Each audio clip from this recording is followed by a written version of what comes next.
Në emër të studentëve, një grup deputetesh ka përpiluar një projekt rezolutë që provimi i jurisprudencës të mbahet edhe në gjuhën shqipe.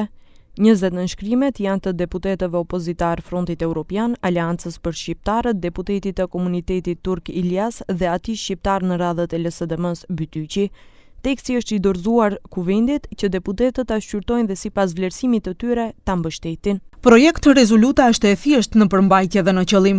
Ajo kërkon zbatimin e kushtetutës dhe të ligjit për përdorimin e gjuhëve dhe përmes tyre mundësimin e dhënies së provimit të jurisprudencës edhe në gjuhën shqipe. Të njëjtën e kanë nënshkruar të gjithë deputetët shqiptar të opozitës, ndërsa presim dhe kërkojmë që asaj t'i bashkohen edhe deputetët e shumicës qeveritare dhe deputetët nga të gjitha partitë dhe etnitë në parlament. E çështja e dhënies së provimit të jurisprudencës në shqip rihapi sërish përplasjet politike mes pushtetit e opozitës.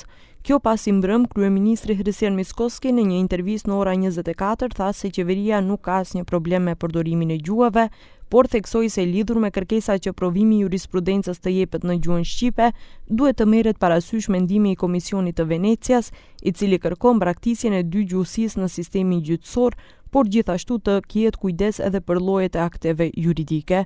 Sepse puna është këtu ku është, Mickoski fai në shet tek ata që e miratuan ligjin për gjuhët që i kanë mashtruar shqiptarët. Kažem, ovo je nasleden problem od istите unije koji što beja 20 godini vlada i ne uspeja da nađat način kako da go rešet. Për këtë reagoi BDI, e cila ka qenë në pushtet kur është miratuar ligji për përdorimin e gjuhëve, deklarata e Mickoskit se ky është problemi i trashëguar sipas integristëve, është një përpjekje për të shmangur përgjegjësinë për mos zbatimin e një të drejte që buron drejt për drejt nga kushtetuta dhe nga ligji për përdorimin e gjuhëve.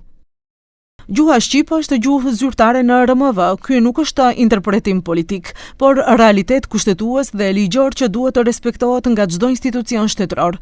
Ligji për përdorimin e gjuhëve u miratua për të garantuar barazinë gjuhësore dhe për të përforcuar karakterin multietnik të shtetit. Përpjekjet për ta paraqitur këtë ligj si problem apo për të transferuar përgjegjësitë tek tjerët nuk i shërbejnë as së vërtetës dhe as stabilitetit institucional të vendit.